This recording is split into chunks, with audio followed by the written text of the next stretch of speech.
చాలా స్పష్టంగా clear నిబంధనలతో release చేస్తోంది. వాళ్ళు చెప్పేది ఏంటంటే ఆల్మోస్ట్ అందరికీ వస్తున్నాయి. ఇందులో పెద్దగా సార్ ఇందాక మీరు స్టార్ట్ అయిన కలిసి ప్రతిది కూడా మీరు చెప్పడం జరిగింది. ఇంటర్నే ఉన్నా సార్. ఈ రోజు ఇప్పుడు ప్రభుత్వం తెలంగాణ ప్రభుత్వం ఏదైతే ప్రస్తుతం ఉన్న తెలంగాణ ప్రభుత్వం ఏదైతే ఉందో ఇది ఒకటే కదండి.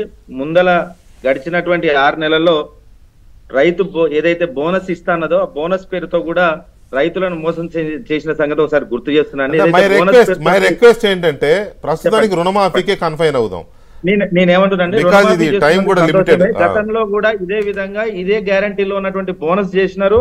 దాంతో పాటు ఉన్నటువంటి గ్యాస్ కరెంటు బిల్ అని కూడా చెప్పినారు. ప్రతి దాంట్లో కూడా ఏదో విధంగా ప్రజలను మోసం చేస్తున్న సంగతి గుర్తు చేస్తూనే ఖచ్చితంగా ఇప్పుడు నేడేదైతే ప్రవేశపెట్టబోతున్నటువంటి రేపటి నుంచి ప్రవేశపెట్టబోతున్నటువంటి ఏదైతే రైతు రుణమాఫీ ఉందో మేము ఖచ్చితంగా సంతోషిస్తున్నాం రైతుల పక్షాన. కానీ బాధ ఎక్కడ ఉందంటే దాదాపు 60 లక్షల పైచిలకు మంది రైతులకు ఈ రోజు అకౌంట్లలో వాళ్ళకి ఏదైతే వాళ్ళు అప్పు చేసుకున్నటువంటి రుణాలు ఉంటే ఈ రోజు కేవలం 11 లక్షల వరకే వాళ్ళని మేము గుర్తించినాం, అంతవరకే ఇస్తామనేది మాత్రం చాలా బాధాకరం. దీని గురించి ఒకసారి ఖచ్చితంగా ఆలోచించాలి. 5 ఎకరాల వరకు ఉన్న వాళ్ళే రైతులు, దాని మీద ఉన్న వాళ్ళ వరకు కూడా రైతులు తర్వాత చూస్తామని అనడం కంటే మీరు గతంలో నిన్న మొన్న ఒక ఆర్టికల్ వచ్చిందండి. రైతు బంధు పేరు మీద దాదాపుగా మా బీఆర్ఎస్ ప్రభుత్వం ఉన్నప్పుడు దాదాపు 80,453 కోట్ల పైసలకు వరకు రైతులను ఆదుకున్న సంగతి ఆ ఆర్టికల్లో రాయడం జరిగింది. Subject to be corrected. అయితే దీంట్లో ఏదైతే వాళ్ళు ఇప్పుడైతే మమ్మల్ని కావాలని అదే ఆర్టికల్ ఏం రాశారంటే దాదాపు 25,000 కోట్లు నాన్ అగ్రికల్చర్ ల్యాండ్ ఫార్మింగ్ వేశారని చెప్పేసి ఏదో ఎలిగేషన్ చేశారు.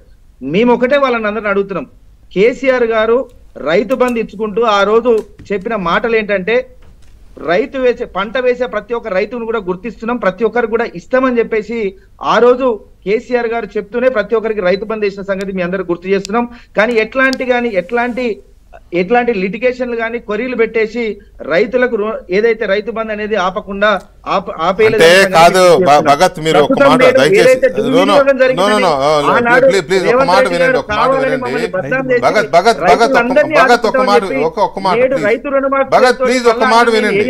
మీరు రుణమాఫీ గురించి ఓకే ఒక మాట భగత్ ఒక మాట ప్లీజ్ లిసన్ భగత్ ప్లీజ్ చెప్పండి. నేను అనేది ఏంటంటే ఓకే రుణమాఫీ మీద మీ అభ్యంతరాలు ఉంటే అవి చెప్తున్నారు, కానీ రైతు బంధుకు సంబంధించి